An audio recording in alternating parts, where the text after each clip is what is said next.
Assalomu alaykum, hurmatli mijozlar. Mana navbatdagi dastlabkilardan tayyorlab bo'lib, bagimizni mashatga tayyorlab berdik. 2 kishilik, 2 5 yosh, 6 yoshli bola bemalol sig'adi. 24 voltli akkumulyator bo'ladi.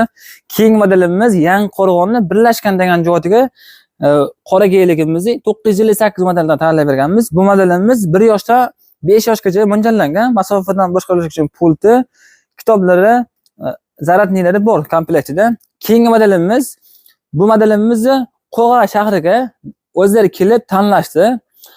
Choliq qilib, ranglarni yangisini korobkadan ochib terib berdi. Biz buni ham o'zlari olib ketadigan bo'ldi. Keyingi yelligimiz bu Namangan shahriga vokzalga tayyorlab berdi. 2 kishilik yelligimizni qizil rangida, sifatlari xudo xolasi chotki, klientlarimizning xohish istaklariga qarab yasatib bantik, shallini, nomerlarni qo'yib beramiz. Keyingi modelimiz eng kattasi bo'ladi. Buni Farg'onaga chiqarib beryapmiz. Klientlarimiz xohishlariga qarab anaqa trava, texparsi bo'ldlarni ham qilib beramiz. Ismlarni ham yozib beramiz. Nomerlarga ham bitta baho berib qo'yasizlar. Aytgan nomerlarni chiroyli qilib chiqarib berdi. Kimga shunaqa xizmatlar kerak bo'lsa, quyidagi raqamlarga aloqaga chiqaverasizlar. Dastlabkilarimiz O'zbekiston bo'ylab bepul.